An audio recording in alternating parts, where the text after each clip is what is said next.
Dans les colonnes de Télé Loisirs, Cindy Fabre est revenue sur l'élection de Miss France 2024 qui rendra hommage à Geneviève de Fontenay.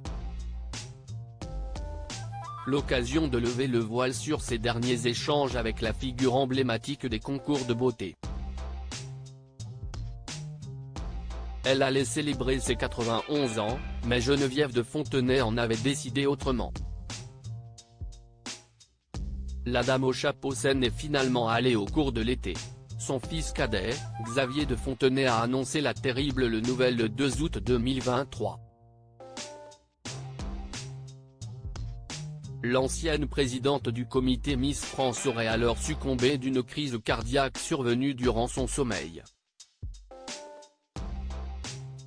Un dernier souffle rendu pour cette figure emblématique des concours de beauté qui ne parvenait plus à sortir de chez elle et n'échangeait plus avec l'extérieur, comme expliquait son plus proche collaborateur Hubert Guérin.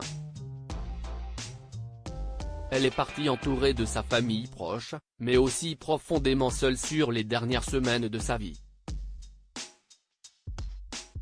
Elle avait très peu de visites, les contacts avec l'extérieur étaient rares, les appels téléphoniques étaient devenus compliqués, confiait-il à Ciné Télé Revue. Un bracelet pour dire son amitié ? Le 16 décembre prochain, ce sera donc le premier concours Miss France sans l'indétrônable Geneviève de Fontenay. Pour autant, elle brillera durant la soirée.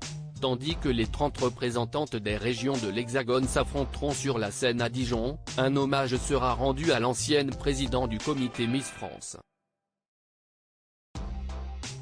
Dans les colonnes de Téléstar vendredi 17 novembre, Cindy Fabre confie que ça lui tenait à cœur et c'était essentiel. Il faut dire qu'elle était particulièrement proche. C'est elle aussi qui a fait naître toutes ces valeurs qui nous sont chères et dont je suis la gardienne du temple à présent. Elle était fière que je reprenne le relais. Elle me l'a dit, a-t-elle confié à son sujet avant d'aborder leurs derniers échanges. C'est quelques mois avant le décès de Geneviève de Fontenay que Cindy Fabre lui a rendu visite. Elle m'a confié l'un de ses bracelets. Geneviève ne portait pas beaucoup de bijoux mais c'est un bracelet qu'elle ne quittait pas. C'est triste.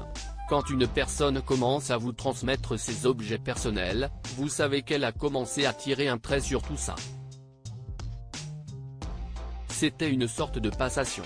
Et j'étais assez ému. Un bijou qu'elle ne quittera probablement jamais.